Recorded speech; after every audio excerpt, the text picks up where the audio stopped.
भिक्षुक कविता निराला जी की बहुचर्चित सफल कविता है, जिसमें भिखारी का बड़ा ही करुणाजनक किंतु यथार्थ चित्र खींचा गया है।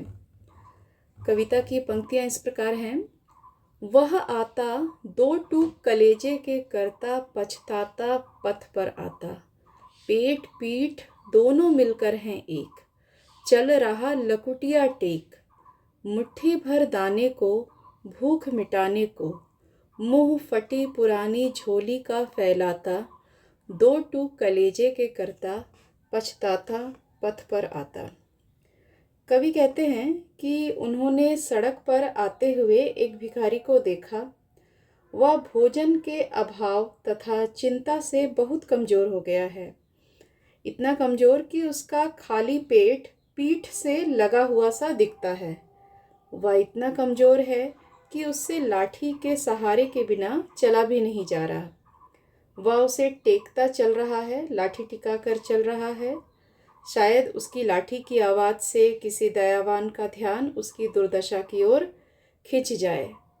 वह मुट्ठी भर दाने को, यानी थोड़े से अन्न के दाने के लिए अपनी फटी पुरानी झोली का मुंह फैलाता है और आसरा देखता है। मुट्ठी भर अन्न के दानों से वह अपना तथा अपने परिवार का आधा अधूरा पेट भर सकेगा। उसकी यथार्थ स्थिति को देखकर कवि का मन दुख से फटने लगता है। अपनी दशा पर दुखी होता हुआ वह रास्ते पर चल रहा है। उसे इस बात पर भी पछतावा होता होगा कि जिसके सामने उसने अपनी फटी पुरानी झोली का मुंह फैलाया, उसके घर अनाज का ढेर है, पर मन में प्रेम, ममता व दया बिल्कुल नहीं। आगे की पंक्तियां इस प्रकार हैं। साथ दो बच्चे भी हैं सदा हाथ फैलाए, बाएं से वे मलते हुए पेट को चलते और दाहिना दया दृष्टि पाने की ओर बढ़ाए। भूख से सूख ओंठ जब जाते, दाता भाग्य विधाता से क्या पाते। घूंट आंसुओं के पीकर रह जाते, चाट रहे जूठी पत्तल वे सभी सड़क पर खड़े हुए, और झपट लेने को उनसे कुत्ते भी हैं अड़े हुए।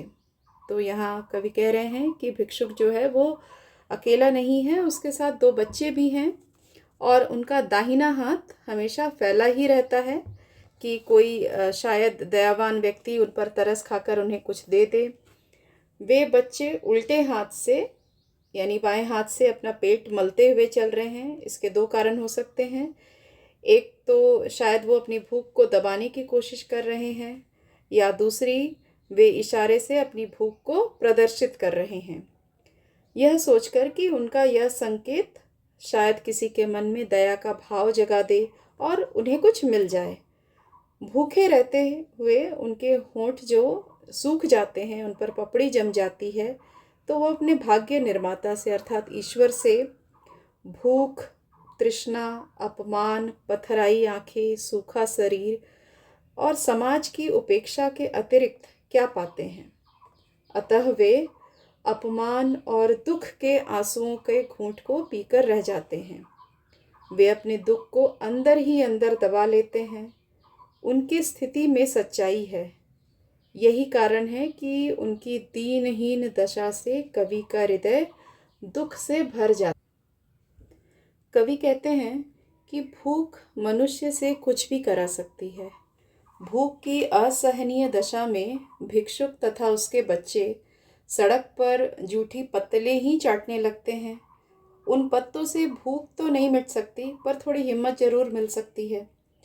उन पत्तलों को भी छपट कर छीन ले जाने के लिए गली के कुत्ते वहीं डटे रहते हैं। मौका पाते वे उनसे जूठी पत्तलों को छीन कर भाग जाना चाहते हैं। तो इस तरह से कवि कहते हैं कि उनकी दशा जो है वो जानवरों से भी बुरी है। कुत्तों में शारीरिक शक्ति अधिक होती है, परंतु भिक्षुक का शरीर अत्यंत कमज़ोर है।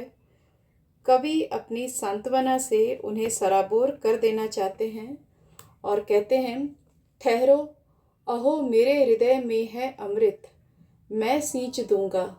अभिमन्यु जैसे हो सकोगे तुम्हारे दुख मैं अपने हृदय में खींच लूँगा। तो कवि कह रहे हैं कि उनके हृदय में भिक्षुक के लिए प्रेम का भाव है। उस प्रेम के बल पर वे उसे अमरत्व देंगे। उनकी दशा भी अभिमन्यु के समान हो सकेगी। कहने का तात्पर्य यह है कि जिस प्रकार अभिमन्यु महाभारत के युद्ध में चक्रव्यूह को भेदने के लिए गया था, वह 7वें द्वार तक पहुंच गया था। लौटते हुए उन 7 योद्धाओं ने मिलकर उसका वध कर दिया था, जो युद्ध के नियम के विरुद्ध था, क्योंकि अभिमन्यु निहत्थे थे। परंतु अभिमन्यु हार कर भी अमर हो गए। सबका प्रेम और सहानुभूति उसे मिली। तो इस प्रकार कवि कह रहे हैं कि वो अपने कलम के माध्यम से भिक्षुक के दर्द को, उसकी असफलता को, उसकी दीनहीन दशा को अपनी कविता के माध्यम से जन जन तक पहुंचाएंगे और इस सहृदय समाज के मन में उसके लिए प्रेम और सहानुभूति जगाएंगे। यहाँ आप देख सकते हैं बच्चों, मैंने केंद्रीय भाव और उद्देश्य लिख दिया है। साथ ही आपको कई शब्दों के अर्थ भी मिल जाएंगे जो आपको समझने में आसानी होगी आपको। धन्यवाद।